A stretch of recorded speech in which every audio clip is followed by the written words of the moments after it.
Well, we love being in Fiji, leading the ministry there, love the staff, love the environment, great place to raise kids. And of course we had the whole Here's Life campaign had started, and Bailey Marks had brought that out to Asia, and that was a major part of what Crusade was doing in that period of time, and working with these city saturation strategies and so on. And Bailey would say, well, Wes, when are you going to do Here's Life in the islands? And I kept putting him off. I said, because, you know, in my mind, I said, that's a city saturation strategy. It doesn't work in the islands. You know, I mean, it just doesn't fit. And I was getting a little uncomfortable after several directors come, well, Wes, when are you going to do Here's Life? And then Bill and Bailey started talking about this film that they were doing, which was the Jesus film. And of course, then it was released at the end of '79.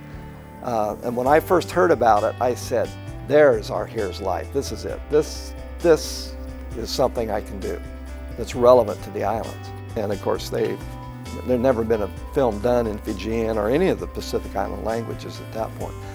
So Bailey said, reach the Pacific with the film by the end of the year. And I was dumb enough to say, okay, let's go for it. Now, it was me. That was it. I mean, you know, we had some national staff, but there was no one else there. But we started doing it.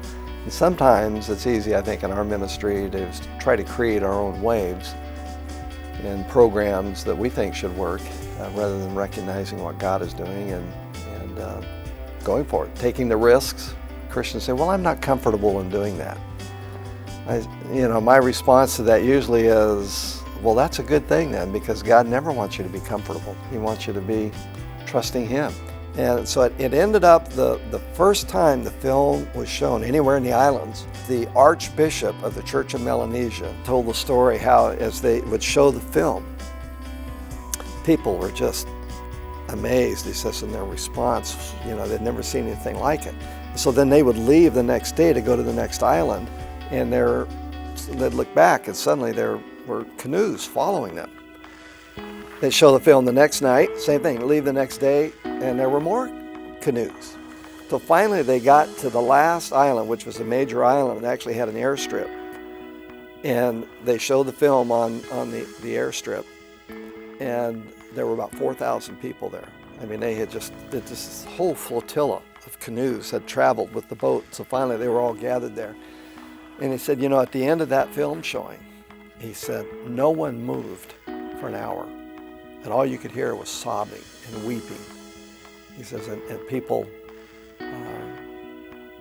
really contemplating their relationship with the Lord and confessing their sin and all of that. So seeing how God used the film those early years, you know, in the islands. We did it in it's either 7 or 8 Pacific Island languages. No film had ever been done in those languages. So it was exciting to be a part of that pioneering time with the Jesus film.